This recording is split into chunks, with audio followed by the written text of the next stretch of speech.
dans l'épisode précédent. Malgré qu'ils aient réussi à quitter l'île déserte sur laquelle ils s'étaient échoués, l'équipage de pirates et Vénus n'était pourtant pas sorti d'affaire.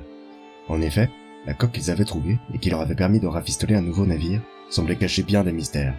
Sans parler de ses formes originales, le bois était dur comme de la pierre, la barre impraticable, et bien qu'il dénotait par sa vitesse, les manœuvres étaient fastidieuses, laissant les matelots dans l'inconfort et les obligeant à rester sur leur garde.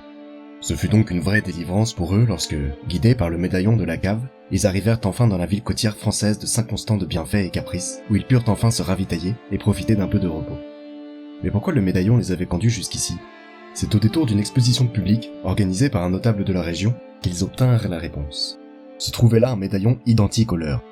Cependant, à peine eurent-ils le temps de planifier un cambriolage que l'objet de tous les désirs disparut. Au terme d'une course-poursuite haletante, l'équipage réussit à mettre la main sur ce deuxième médaillon et sur sa voleuse.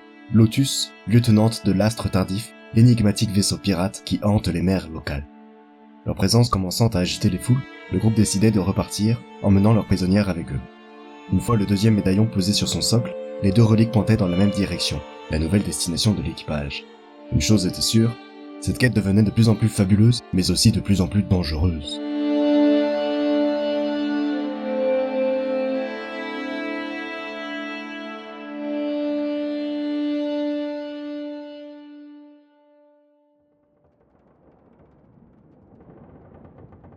Je commence à m'y faire, à cette petite chansonnette.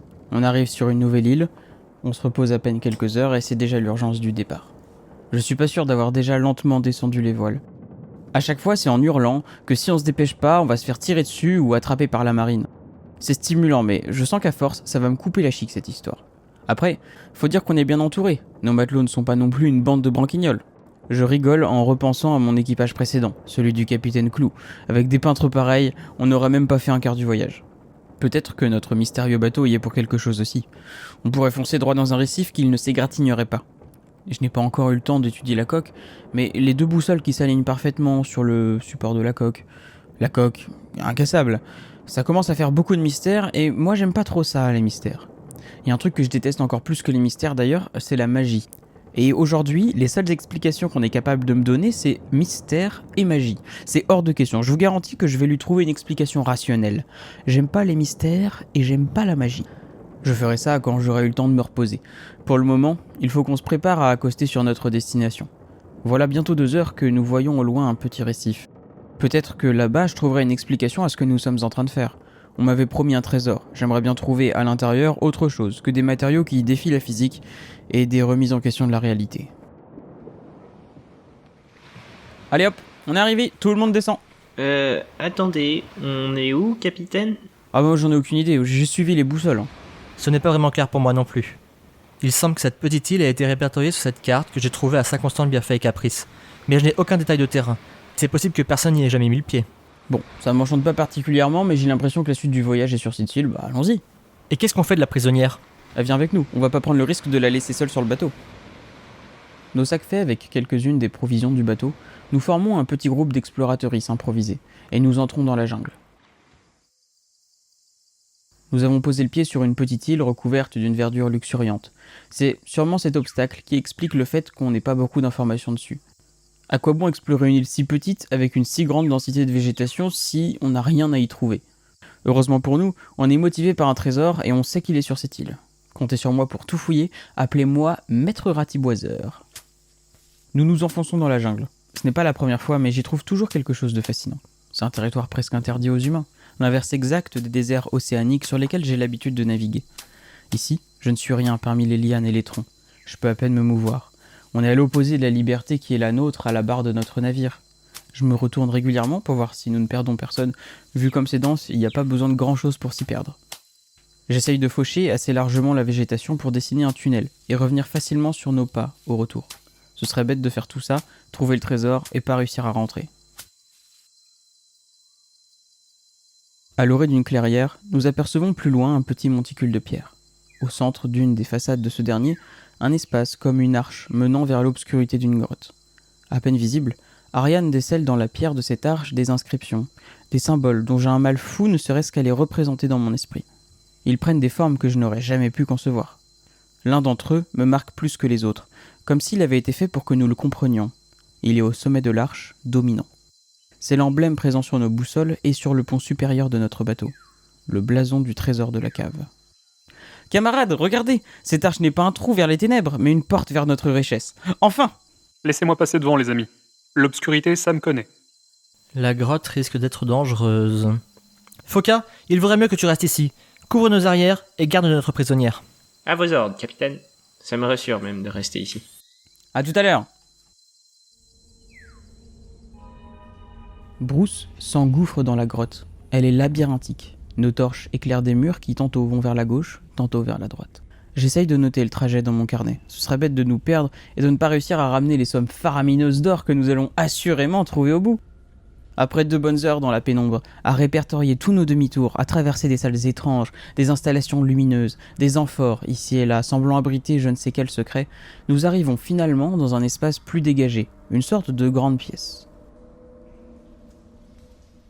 Enfin notre trésor. Voilà des jours qu'on crapahute, galère après galère, de problème en problème. J'avais l'impression de m'écarter de l'objectif initial à chaque découverte depuis celle de la toute première allumette.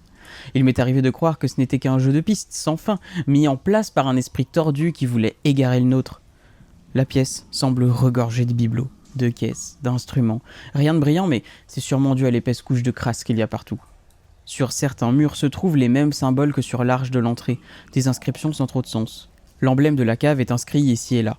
Le plafond est perforé d'une multitude de puits de lumière. Les rayons de soleil semblent dessiner quelque chose au sol. Au moment d'y baisser mes yeux, j'y vois un petit dessin de vague. Là, une petite île, et même quelques poissons. Tout ceci, harmonisé, forme une belle œuvre, presque colorée tant le travail du contraste entre les puits de lumière et la pierre sombre du sol est poussé. C'est marrant les petits dessins par terre, ça au moins je comprends ce que c'est. Regardez! Ici, il y a une petite chauve-souris. J'ai l'impression que toute la dalle est au même niveau pour une fois, comme si le sol était fait d'un seul morceau de pierre. Ça doit être un ensemble. On dirait une carte. J'ai l'impression de reconnaître le nouveau continent. Là, ce serait l'archipel du Croissant, et ici, la petite île, c'est sûrement celle sur laquelle nous nous sommes échoués après la tempête. Et donc, cette île sur laquelle est dessinée une croix, ça doit être l'île au trésor, l'île sur laquelle on est. Oui, c'est sûrement l'île du trésor. Mais celle sur laquelle on est, c'est plutôt celle-là. Vinus désigna un petit point à l'autre bout de la carte. Au même moment, Bruce saisit un des bibelots qui se décomposa entre ses doigts.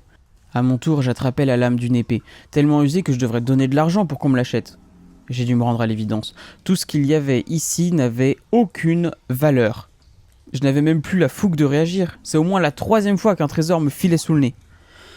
Bon, super, un indice de plus. Quand est-ce que ce foutu trésor se laissera trouver ?